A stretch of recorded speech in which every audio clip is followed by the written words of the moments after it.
Hi all Bangalore வந்துட்டு அப்பா அம்மா பெங்களூர் சாப்பாடு ட்ரை பண்ணலன்னா எப்படி என் பெற்ற இன்பம் பெற வையகம்னு சொல்லி அவங்களையும் கூட்டிகிட்டு வந்துட்டோம். என் அம்மாவுக்கு வந்து இந்த கீ பொடி தட்டு இட்லி வந்து ரொம்ப பிடிக்கும். சென்னையில் ட்ரை பண்ணியிருக்காங்க, சூப்பராக இருக்கும். எனக்கு இங்கேயும் அதே நான் ட்ரை பண்ணுறேன்னு சொல்லி வாங்கினாங்க. இங்கே நிறைய இடத்துல வந்து செல்ஃப் சர்வீஸ் தான் இருக்கும். எங்களுக்கு வெளியில் போய் சாப்பிடணும்னு பிளானே கிடையாது. டிமார்ட் போயிட்டு லேட் ஆயிடுச்சு, அதனால தான் வெளியில் போய் சாப்பிட்டோம். ஆதிரனை வச்சுட்டு எப்படி சமாளிச்சுட்டு வெளியே கொண்டு போகிறீங்கன்னு கேட்டாங்க. அவ்வளோ குறும்பு பண்ணுறான், அவங்களால கொஞ்சம் ஒரு நேரம் கூட வச்சுக்கவே முடியல அவனை. எங்கள் அப்பா வந்து வேறு கான்டினென்ட்டுக்கே கூப்பிட்டு போனால் கூட அவர் வந்து ரவா தோசை தான் ஆர்டர் பண்ணுவார், ரவா ஆனியன்.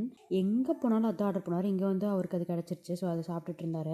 யாருக்குமே ஃபுட்டு சுத்தமாக பிடிக்கல. சரி பெங்களூர் இது ட்ரை பண்ணிட்டோன்னு சொல்லிட்டு தான் கூப்பிட்டு போனோம். இது வந்து பாலக் டிப்டு இட்லி, க்ரீன் மசாலா இட்லின்னு சொல்லியிருந்தது. லாஸ்ட் டைமே ட்ரை பண்ணணும்னு நினச்சோம், நாங்கள் வந்தப்போ அது இல்லை. ஸோ இந்த வாட்டி கண்டிப்பாக ட்ரை பண்ணுன்னு சொல்லி ஹஸ்பண்ட் அதை வாங்கிட்டாரு. நான் வந்து ஆஸ் யூஷுவல் மஷ்ரூம் பிரியாணி தான்.